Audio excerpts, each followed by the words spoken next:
Ang isa sa mga kagandahan nito, sa mga model na to, yung detail eh. Tingnan niyo, you don't need to add this, but they've added it. Kung naligaw ka sa channel ko, malamang sa malamang ay legit kang 90s kid. Hello mga 90s, welcome back sa ating channel. This is Jay again, ang inyong host, isang legit 90s kid. For this episode, we will be reviewing NBK-01, which is si Scrapper, the right leg of Devastator, or TF Engineering Gravity Builder, or NBK version, KO version ni Devastator. Samahan niyo kung i-transform siya into his vehicle mode.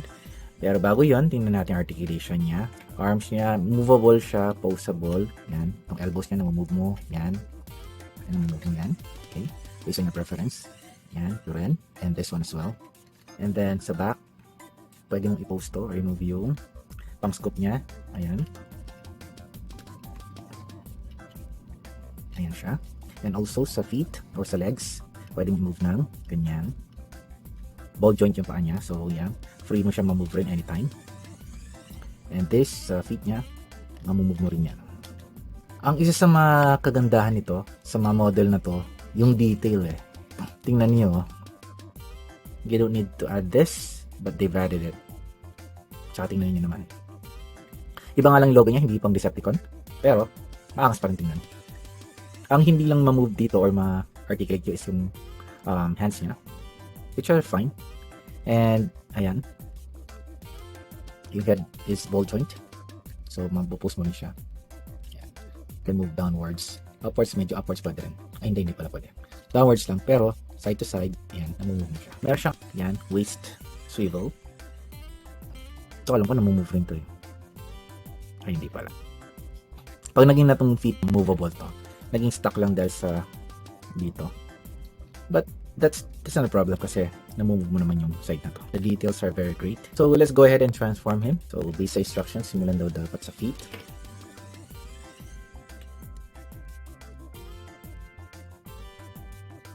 Ayan. And then make daw ito.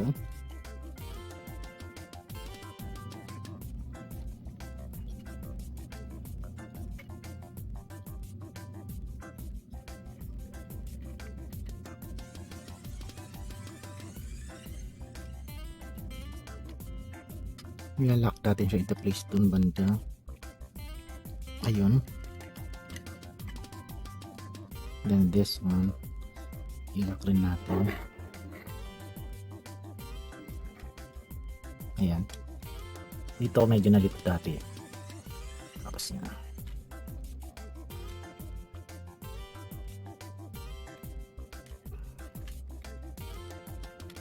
Ayan.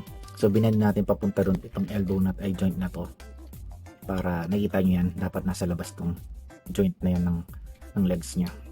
Para magpantay mamaya, maging tractor. Next, tago natin ang kanyang ulo and then mga kamay. Yan.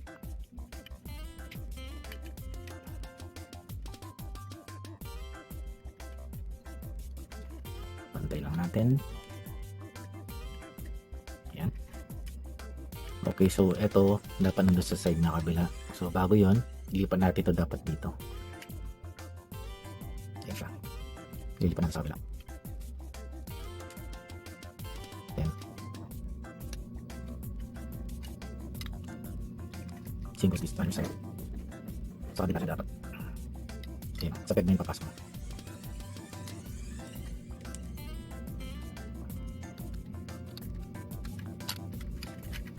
Yan, malapit na siya.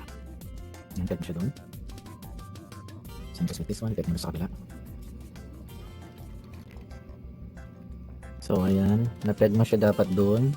And then this, dapat i-peg mo ito doon sa circular hole na yan. Tapos make sure lang na-secure lahat. Walang loose. Ito, ayan mo lang ganyan. Ito, nakapeg dito to secure it. Yun, nakapeg doon, nakasecure. Yung dito yung hole, nakapeg doon yung banda ron. To secure them. And this one, make sure na nakasecure yan. Yan yan.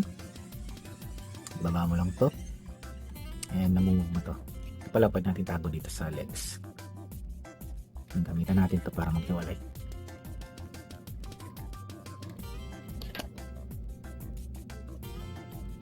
This will also help secure the legs properly.